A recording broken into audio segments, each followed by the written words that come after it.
ثم أما بعد أيها الإخوة المسلمون، فحديثنا بحول الله وقوته في هذا الوقت الطيب المبارك مع حديث للحبيب المصطفى صلى الله عليه وسلم.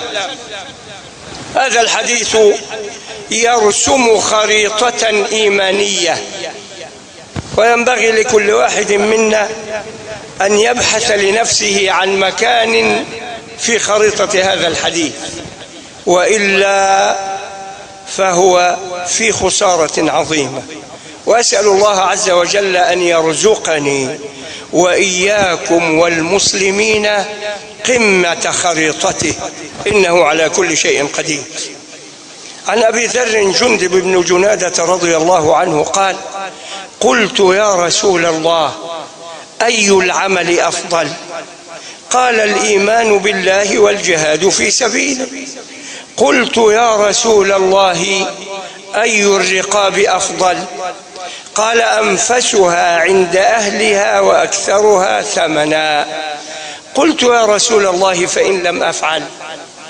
قال: تعين صانعا أو تصنع لأخرق. قلت يا رسول الله فإن عجزت عن بعض العمل؟ قال: تكف شرك عن الناس فإنها صدقة منك على نفسك. إخوة الإسلام، أبو ذر رضي الله عنه يسأل النبي صلى الله عليه وسلم: أي العمل أفضل؟ وإحنا بنسأل كان جايز إن النبي يقول له التجارة، الصناعة، الفلاحة، الصيد، السفر للخارج، تنفع إجابة للسؤال. لكن النبي صلى الله عليه وسلم يعلم أن أبا ذر يسأل عن الأعمال المتعلقة بالآخرة، اللي طبعا دي آخر أسئلتنا في هذه الأيام. إحنا بنسأل على الدنيا وما يرفع فيها، إنما الآخرة يعني لا بنسأل. يا عم أنا كان عندي قراطين في البلد بعته، أشتري أرض في زرزارة ولا أروح الضبعة ولا أروح الشيخ حمام ولا أحطهم في البنك ولا أشتري بهم جرامين ذهب ولا أجيب بهم $؟ دي أسئلتنا الأيام دي، ولا حول ولا قوة إلا بالله العلي العظيم. لكن أبو ذر يسأل عما يرفعه في الآخرة، والنبي يعلم منه ذلك فيجيبه. أفضل الأعمال الإيمان بالله، الإيمان بالله.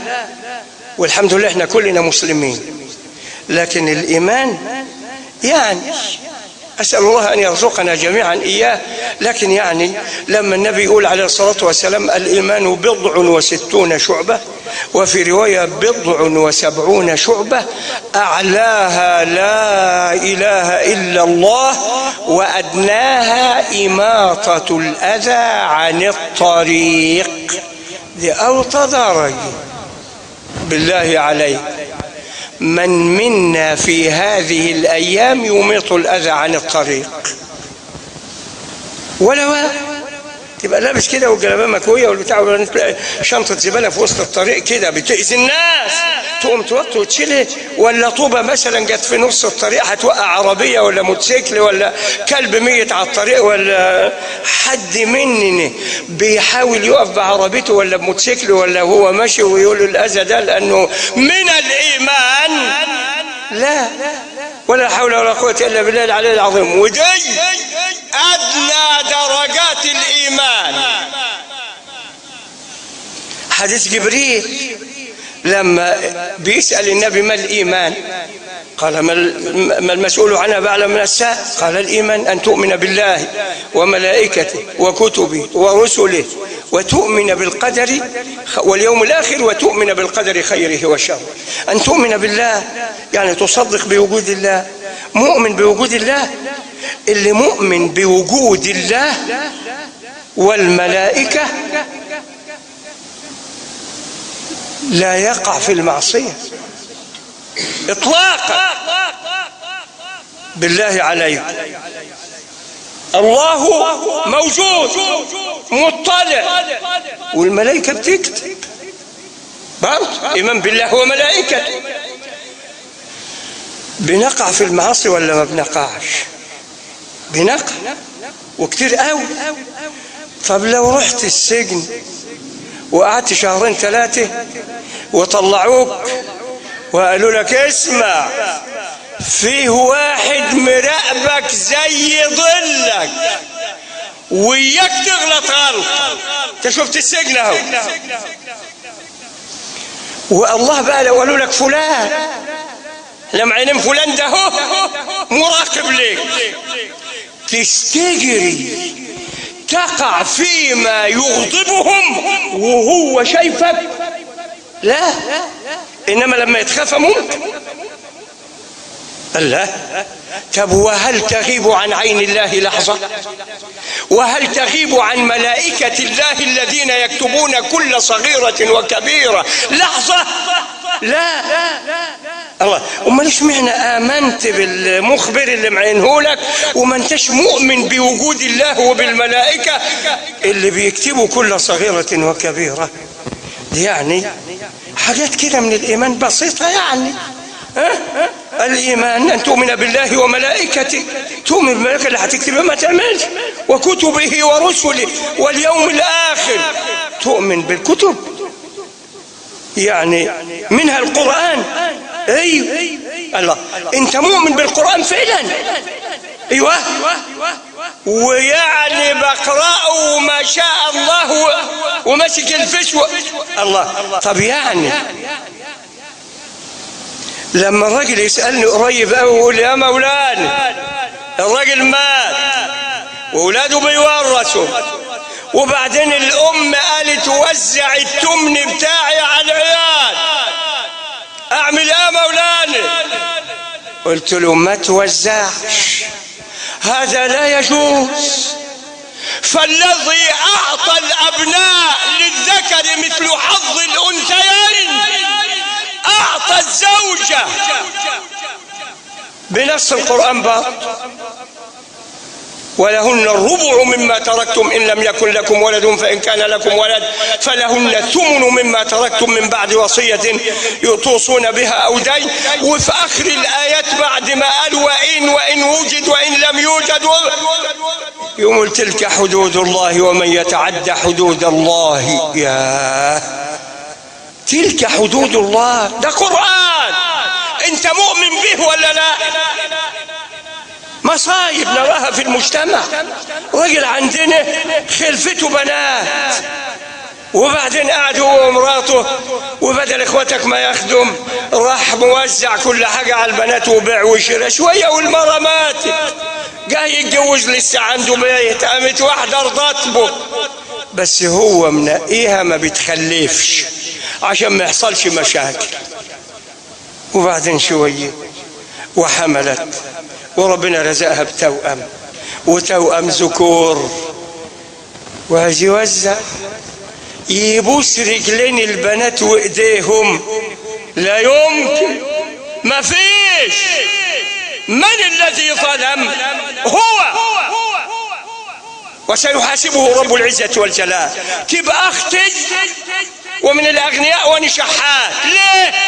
لان الوالدة عطل شرع الله، ما ينفعش نوزع تمن الام وهي عايشة، ما ينفعش الراجل يتنازل عن امواله ويوزعها على الورثة وهو عايش، لان الله قال ولا تؤتوا السفهاء اموالكم، لكن بنوزع. نقول له يا مجرم لست مؤمنا بكتاب الله.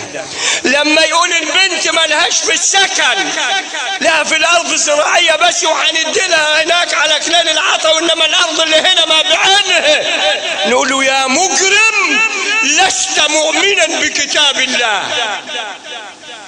إذن الإيمان قضية كبيرة أوي، لكنها قمة الهرم. يا رسول الله أي العمل أفضل؟ قال الإيمان بالله والجهاد في سبيله. يبقى نؤمن بالله وبكتاب الله.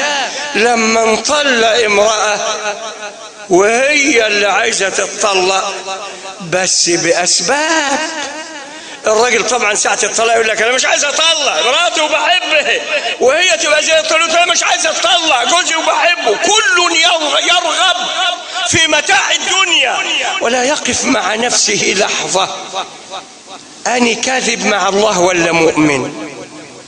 ما ينفعش. ما فيش راجل مننا ادى مهر مراته له، والله يقول واتوا النساء صدقاتهن نحلة. ايمان بكتاب الله، لكن ما بيديش اصلها مسامحة تبدي لها كده وشوف هترجع لك ولا لا. الله قال فما استمتعتم به منهن فآتوهن اجورهن فريضة. المرأة لو هتتطلق تاخد القايمة كله وتاخد مؤخر الصداق، إنما في حاجة اسمها خلع، ده قضية تانية ولا توجد في مجتمعنا في هذا الزمان. يعني واحد ما فيش عليه غبار خالص وحلو 100%، والمرأة تقول اتطلق أبدا. لكن الرجولة خدشت كما أن الأنوثة خدشت، ولا حول ولا قوة إلا بالله العلي العظيم. إذن أخوانا قمة الهرم الإيمان بالله. يوم يعطف عليه يقول والجهاد في سبيله، وده الدرجة الثانية الجهاد في سبيل الله. الجهاد في سبيل الله اللي هو القتال ضد الكفار لتثبيت دين الله عز وجل ولنشر دين الله عز وجل. هو اللي هيجاهد مين؟ هو اللي قاعد يهد في القرآن والسنة. يعني قرأت اليوم على الفيس مقولة لأحد إخواننا من بالآس بس أعجبتني، يعني بيقول لا يوجد حاكم مسلم يمنع المسلمين من صلاة الفجر، ولكن غالبهم لا يصلي الفجر. فعلمت من أين يبدأ الإصلاح. احنا اللي عايزين نقف مع انفسنا ونشوف الخطأ فين نصححه، نستقيم على شرع الله حتى يرفع الله عنا هذا الذل الذي نعانيه، ولا حول ولا قوة الا بالله العلي العظيم. فما فيش ايمان. طب حاول تجاهد يا اخ. الجهاد في سبيل الله يكلفك النفس والمال، يكلفك النفس والمال. صعب. لا ما احناش قده. طب ناخد حته صغيره من الجهاد. الله عز وجل يقول وما كان المؤمنون لينفروا كافه فلولا نفر من كل فرقه منهم طائفه ليتفقهوا في الدين ولينذروا قومهم اذا رجعوا اليهم لعلهم يحذرون. سمى رب العزه والجلال طلب العلم الشرعي جهاد. هذا نفور وهذا نفور في سبيل الله. وما كان المؤمنون لينفروا كافة، يعني للجهاد في سبيل الله. لولا دي بنسميها في اللغة العربية أداة تحضير. بدفعك أقول لك لولا تذاكر لتنجح، فرب العزة والجلال بيدفعنا. فلولا نفر من كل فرقة منهم طائفة ليتفقهوا في الدين الإسلامي الذي صار غريبا في هذا الزمان وصار الجهل مطبقا، ولا حول ولا قوة إلا بالله العلي العظيم. يا ريت تنقي لك طالب علم كده تتوسم فيه وتتبناه وترعاه وتنفق عليه. يا ريت تودي ابنك الازهر وتديه الدروس وتبقى ناوي انك هتدخله كليه شريعه او قانون او اصول دين او دعوه ليكون عالما في امه الاسلام، لاننا داخلون على غربه وعلى قبض اهل العلم. وكم ذكرت لكم والله لولا قله العلماء والفلس الذي حدث لما وجد مثلي لنفسه مكانا على مثل هذا المنبر ولا غيره. لكن ما فيش بضاعة، البضاعة تعبان. والله أقارن نفسي بأساتذتي فأجد أني لا أعدل شيئا منهم، وهم برضو بالنسبة للي قبل كده، لأنه سنة الله أن يقبض العلم. لكن النبي عليه الصلاة والسلام قال لا تزال طائفة من أمتي ظاهرين على الحق إلى نهاية الحديث. يبقى يا ريت القضية تهمنا ونعمل جهاد في سبيل الله، وابقى مودي ابن الازهر مش عشان يروح طب دمياط قريب، لا، عشان يروح شريعه وقانون، عشان يروح اصول دين، عشان يروح دعوه، عشان يطلع عالم ينشر دين الله عز وجل، لان القضيه تهمني. لكن تهم مين؟ لا حول ولا قوه الا بالله. صعب، بلاش منه. يبقى ايمان فشلنا فيه وجهاد في سبيل الله فشلنا فيه. يقوم ابو ذر رضي الله عنه وكأنه يعلم أن أمة ستأتي لا تطيق الأول ولا تطيق الثاني، يقوم يدور لهم على حاجة كده تناسبهم. يقول يا رسول الله أي الرقاب أفضل؟ أي الرقاب أفضل؟ الرقاب جمع رقبة، والرقبة المراد بها العبد. وكان في عهد النبي عليه الصلاة والسلام والصحابة عبيد كتير قوي، ودعا الإسلام إلى تحريرهم. وكان صحابة النبي صلى الله عليه وسلم يتاجرون مع الله في هذا المجال. يشتري العبد حسب بقى حسب قيمته، حسب صناعته، حسب المهنة بتاعته. يشتري العبد حسب جمالها ومهنتها ومعزتها عند سيدها، وهكذا. يقوم يدفع 100,000 دينار، يعني جنيه ده، وبعد ما يدفعهم يقول له اذهب أنت حر لوجه الله. ليه؟ لأنه يريد أن يتاجر بماله مع الله عز وجل، لأن الإسلام رغبه في عتق الرقاب. لكن أبو ذر رضي الله عنه بيسأل أي الرقاب أفضل، عشان يعمل أغلى حاجة وأعلى حاجة، مش يعني نجيب الوحش واللي نصدق به، لا، يبحث عما يرضي الله عز وجل غاية الرضا. يوم النبي يقول له أي رقاب أفضل؟ قال أنفسها عند أهلها وأكثرها ثمنا. الرقبة اللي تتاجر بها مع الله، اللي تبقى فاضلة عند الله ويعطيك عليها أعظم الأجر، أنفسها يعني أغلاها عند أهلها وأكثرها ثمنا. لما يبقى عندك بيت على الطريق هنا في الرحمنة 15 دور، ويبقى عندك زريبة مواشي وقطين على كنال العطوي، ده بيت وده بيت. لكن يعني البيت الغالي عندك هو اللي هنا. طبعا لما تحب تبيع وتزنق لا يمكن هتبيع ده، لانه غالي عليك، ما ينفعش، ده شقيق الروح. انما ممكن تبيع اللي على كنال العطا ولا كده، لانه يعني في احنا كده عندنا حاجات غاليه او ما نفرطش فيها. طب لو اضطرينا نفرط فيه يبقى ثمنها غالي قوي. فهي دي اللي النبي عليه الصلاة والسلام بيقول أبو ذر عليه، قال له أنفسها عند أهلها، يعني أغلاها وأعظمها على أنفسهم وأكثرها ثمنا. أبو ذر بيسأل ليه؟ عشان يشتغل، عشان يتاجر، عشان يشتري أغلى الأنفس ويعتقها ليفعل أغلى وأطيب ما يحبه رب العزة والجلال. إنما احنا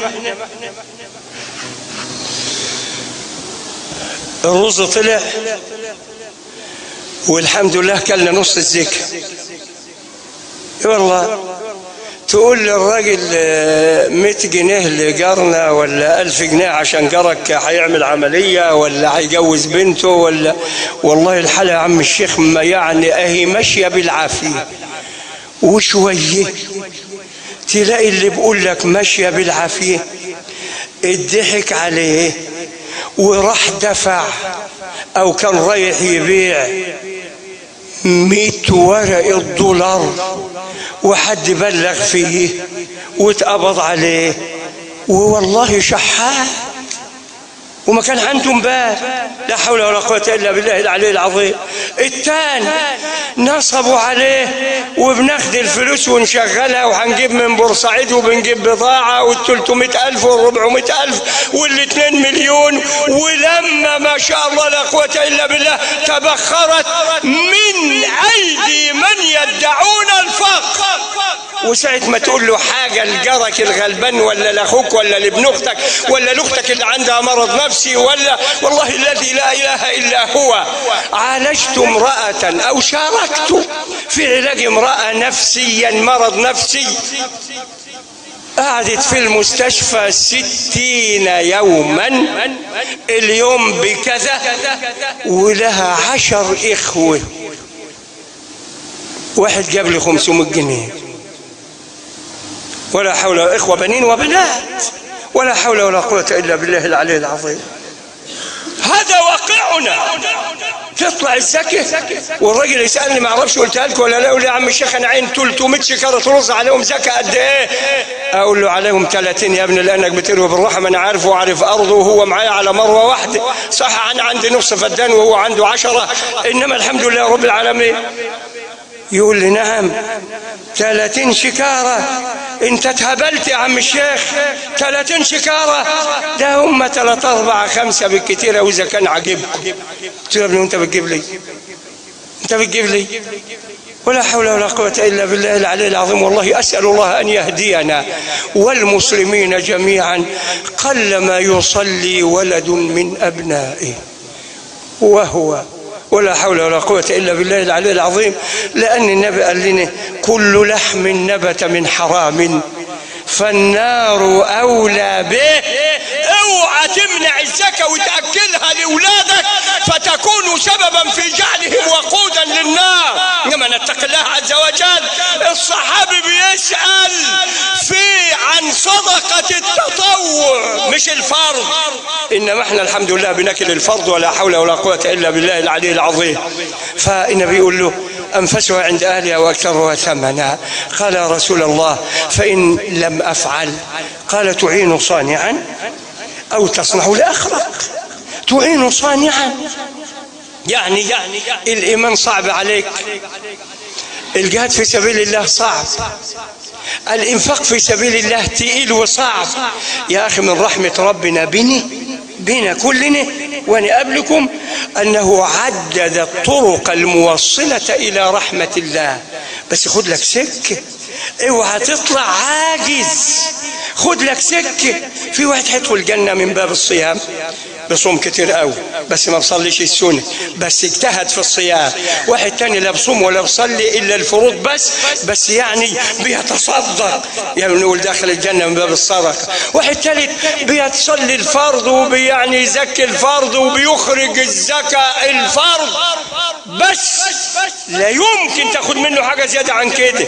بس ما شاء الله لا قوة إلا بالله لا يترك المصحف أبدا ولا يترك ذكر الله. نقول له أبشر قد سلكت طريقا يدخلك جنة الله عز وجل ما دام أتيت بأركان الإسلام واجتهدت في باب معين، وهكذا. فكل واحد مننا ينبغي أن يسأل عن سبيل مع نفسه كده، يقعد مع نفسه يقول أني أسلك في إيه؟ أعرف أعبد ربي في إيه؟ أظن ذكر الله مش متعب ولا حاجة. بدل ما تركب الموتوسيكل بتاعك والعربية وأنت ساكت، لا سبحان الله والحمد لله سبحان الله ولا إله إلا الله والله أكبر ولا حول ولا قوة إلا بالله العلي العظيم. سبحان الله وبحمده سبحان الله العظيم. لا إله إلا الله وحده لا شريك له. أي ذكر خد لك أي ذكر، واللسان تشغله، والملائكة تكتب الحسنات والله يرفعك. مع إنك بتصلي الفرض بس وبتزكي الفرض بس وبتصوم الفرض بس وهكذا. لكن من رحمة الله بعباده أنه عدد الطرق الموصلة إلى جنته. أبو ذر رضي الله عنه بيسأل النبي عليه الصلاة والسلام وبيورينا طرق علنا نسلك طريقا نربح به جنة الله عز وجل.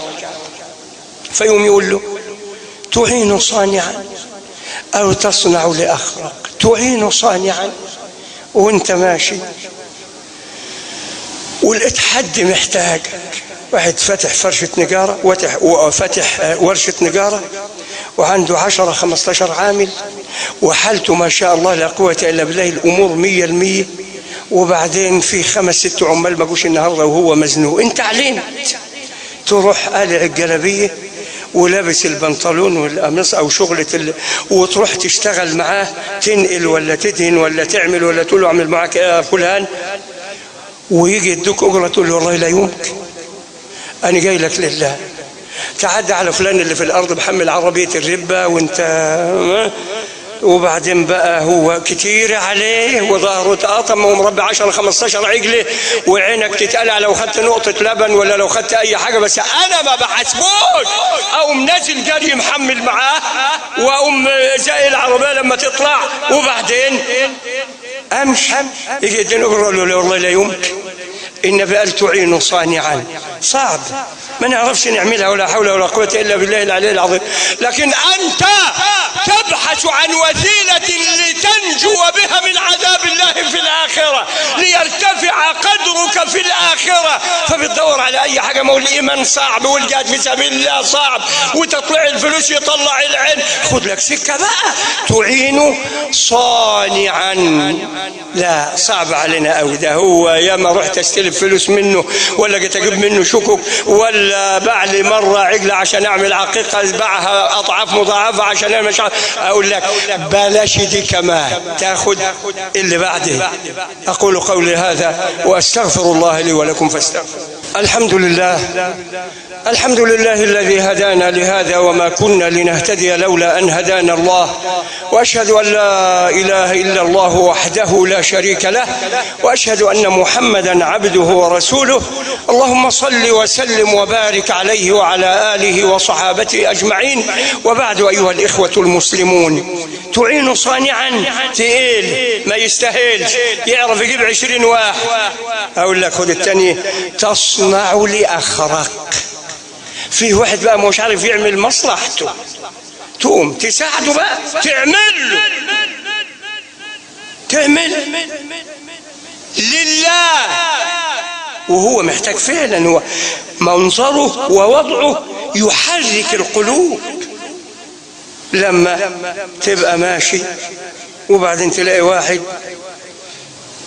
رايح السجل المدني يعمل بطاقة، عمره ما دخل سجل مدني، انت ما شاء الله لا قوة الا بالله عارف، وعارف الموظف اللي هناك وعارف الناس كله، وهو تايه وقاعد يسأله، تقوم تقول له يا فلان هات تعال، وتروح رايح ودافع ومخلص يبقى انت هنا صنعت لأخرك.